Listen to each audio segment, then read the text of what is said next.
What is going on, everybody? Welcome back to another video.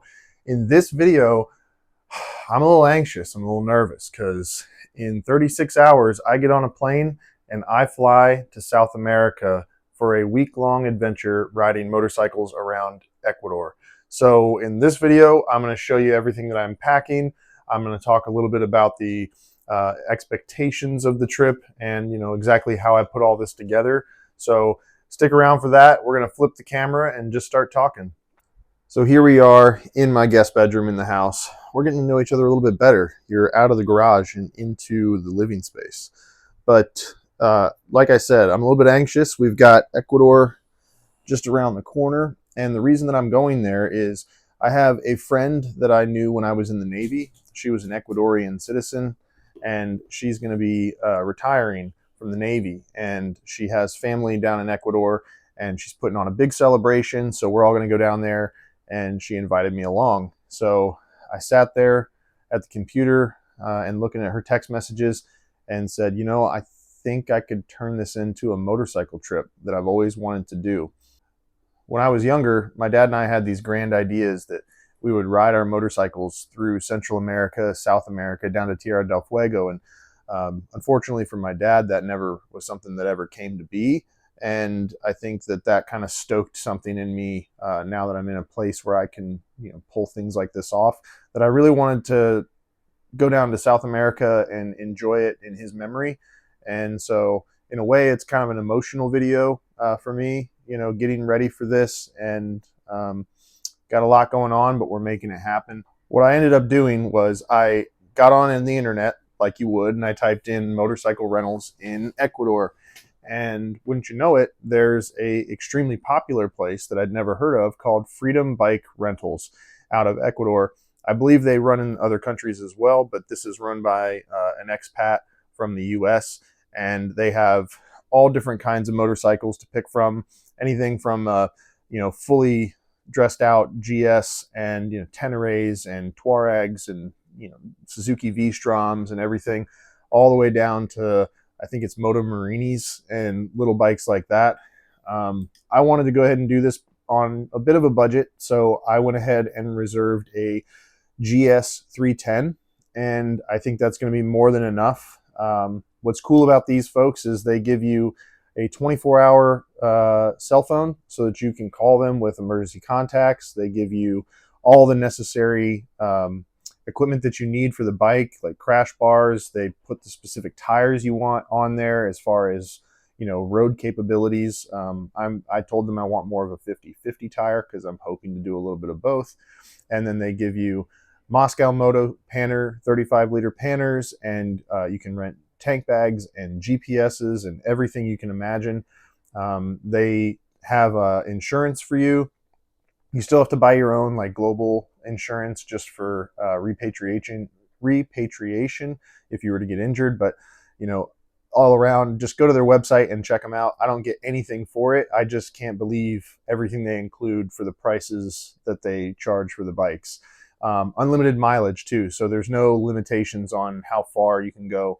And if you rent for, I think, more than 7 days, you get discounts. So I'm not going to do that. I'm going to be there for just around about 7 days because it's the best I could do with work and everything.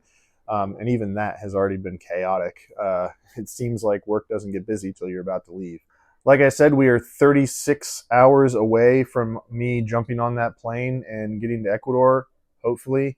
Got some natural disasters and a lot of things going on in the world that may be preventing a smooth trip, but we're just going to roll the dice and hope for the best.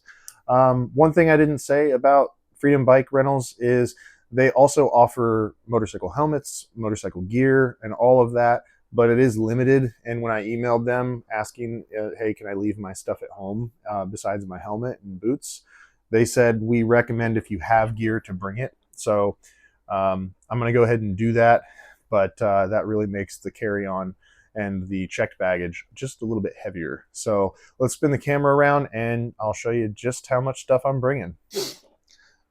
All right, so as most of you would know, when you go flying, typically you can check as many bags as you want, but you only get one carry-on. So I have 2 bag options for that, and we'll talk about the carry-on, but For what you see here, a lot of this is going to end up in one checked bag. So starting from the right side and going to the left, just to cover riding gear and everything, we're starting out. I've got my Scorpion AT950 helmet right here, tried and true. I love it. It's been a good helmet to me. It's got my chin mount for all the filming I'm going to do with you guys, so it's important to have that. Got my Revit Sand 4 gloves, and I've got an underlayer of the North Face gloves just in case it gets a little bit chilly. I could bring all different kinds of gloves, and I have lots of options, but I'm trying to keep it smooth and simple. We have a merino wool neck gaiter. I have a base layer of merino wool and some long johns for wearing underneath things when it's a little chilly. I have just a basic puffy for camp and throwing an extra layer underneath my jacket. That's one thing to talk about is I don't have a proper adventure jacket because, as you guys know, if you've been watching, I'm new into adventure riding again and I just really don't have much. So I have a regular enduro jacket. I have some moose protective armor underneath that, and I have my motocross pants, which is going to basically be my daily gear every single day. And then I have my rain gear up here for when it rains because I'm going to be down there during the rainy season, as it turns out. We've got our Alpine Star adventure boots. These have been great boots, and I wouldn't want to take anything less on the trip for that, because foot and ankle protection when you're going to be in another country off-road, I find that to be super important. In a past life, long before I started talking to you guys, I've done a whole lot of backpacking. I hiked what they call a lash, which is a long section hike on the Appalachian Trail, which was about 500 miles. And I got down to a pretty tight backpacking situation. I knew everything I needed and everything I didn't. So I'm trying to, aside from the riding gear, which I have to bring with me, I am bringing pretty much a backpacker setup for my camping. I'm not going to camp every night. It's more of like a safety thing. If I get stuck out somewhere and I just need to throw up a tent, I will. And in a couple places, I'm going to try to purposefully camp. That being said, Ecuador is extremely affordable. I mean, there are places where you can stay you can get a room with showers and all of that in a beautiful area for anywhere from $5 to $25. And if you want to do Airbnb, heck, you could go to the moon. You could spend $400 a night. But most places, you're looking at spending under $30 a night for a place to stay that's going to be really nice. And a lot of those places include breakfast. I have two shirts. I've got a dry fit underlayer t-shirt and I have a dry fit long sleeve. I've got two pairs of underwear plus the pair I'll be wearing when I'm on the plane. I have a set of athletic shorts for when I get to my place for the night. And I have two pairs of merino wool socks. Admittedly, this is more than I would normally bring backpacking because when you're backpacking, you just stink and that's fine. I also have to look nice for the retirement party. So I have a button up and a pair of just nice dress shorts because it's going to be like 80 degrees where she's having her retirement party. Got my hat because I got to have the hat. Represent Virginia, Chesapeake Bay.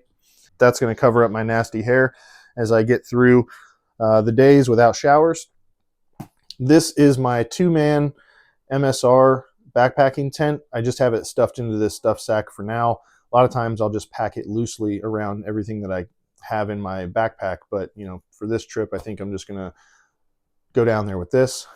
I have my sleeping pad, which is pretty heavy R rating, which R rating, if you don't know what that is an insulative value to keep you warm, because if you're sleeping on the ground, your heat's getting lost through the ground. This insulates you from the ground, and a lot of them have different ratings for different times of the year. So nice cold weather one there. Inflatable pillow with a little bit of a cotton sleeve over the top. Z seat. This is basically just like that that's just like that egg foam type stuff that folds up. It's really nice when you don't want to bring a chair. You still want to have somewhere to sit so that your butt doesn't get wet. And it's also nice to throw in the vestibule of your tent so that you have a place to set things off the ground outside of the tent, but not also in the tent where you are.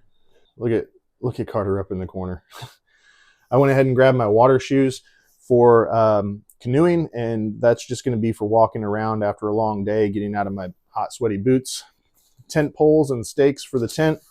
I have a wind shell rain jacket that's backpacking size. It's super small, so that when I get somewhere, I can wear that instead of having to lug around my big heavy rain gear, which is admittedly very cumbersome. In here is my sleeping bag, and this actually compresses down even more than it is right now, but it is a 15-degree bag from REI, down fill with hydrophobic down.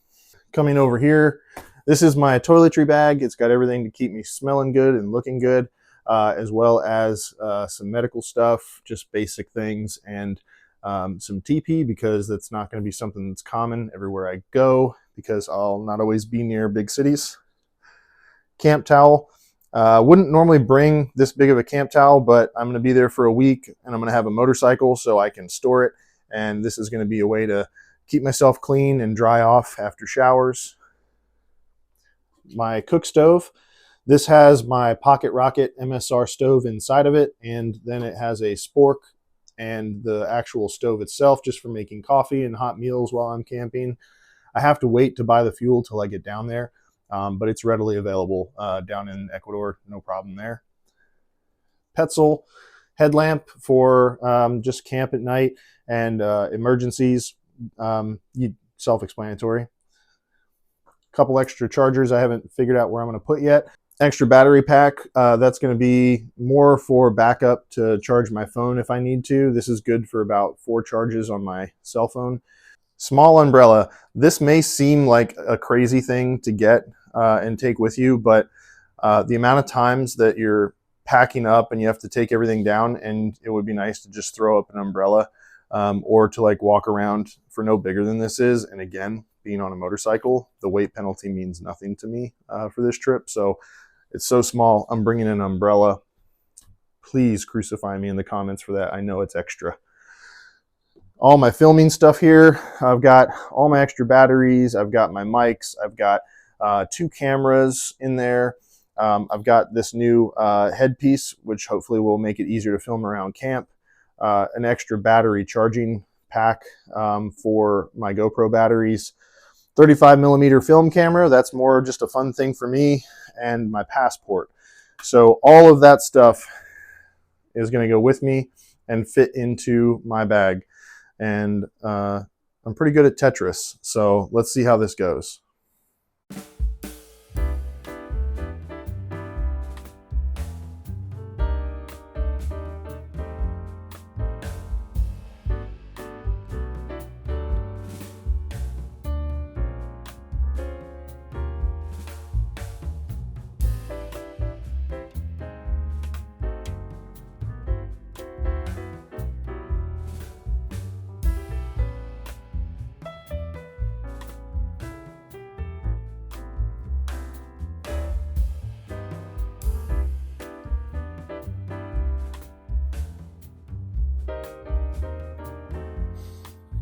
All right, so to the keen eye, I am maybe looking a little bit different. My hair is disheveled of some type, and that's because I had to stop filming to go to the hospital to take care of some stuff, but I am back from that, and we are back into what we were talking about.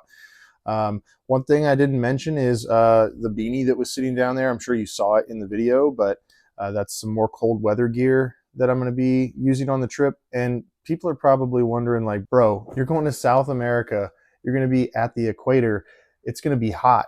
And you're right. There are places I'm going to go. It's going to be extremely hot. Where the retirement party is going to be probably 85, 90 degrees during the day. If I go to the rainforest, it's going to be, same thing, 90 degrees and humid. But where I'm flying into is Quito. And Quito lies just under 10,000 feet above sea level. And it's straight up in the rainy season now. So the highs are like 67 degrees from what I'm told.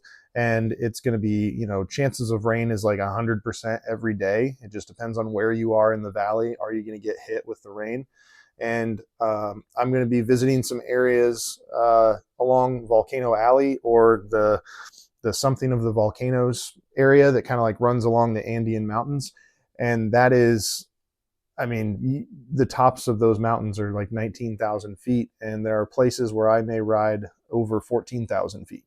Not exactly sure what my itinerary looks like yet, but that's, you know, all a possibility. So I'm going to be layering. I don't have a proper ADV jacket right now. I may borrow one from the bike rental place if they have any available, because it's a limited amount of stuff that they have. I'm going to have a dry fit base layer. I'm going to have uh, Moose Under Armor all over me for my shoulders, my elbows, my chest. Then I'm going to have a middleweight merino wool layer that's going to help be another barrier. Of course, all of this would be underneath my enduro jacket, which is going to break the wind. Then I also have my puffy jacket, and then I can add on top of the enduro jacket my rain gear to add like a true like windproof barrier. And with all of that stuff, what I've learned over the years of hiking and riding motorcycles thousands of miles across the country in all kinds of weather. I used to commute all through the entire season in Ohio, like summer to winter. I did it all. And what I learned is layering is the most important thing. You can have an extremely warm jacket, but it may not keep you as warm as wearing 3 lighter layers all on top of each other. So for some of you, that's probably like old news and you're like, yeah, bro, duh.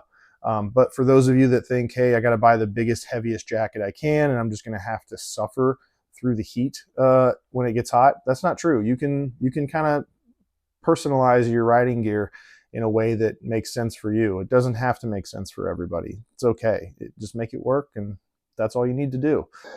As far as itinerary goes, my first night is planned. I fly into Quito. My friend is going to pick me up at the airport. No secrets there. And I'm going to go to the Finlandia Hotel, which is not far. It's not even a block away from the rental place. And I'm just going to hang out in Quito for one night.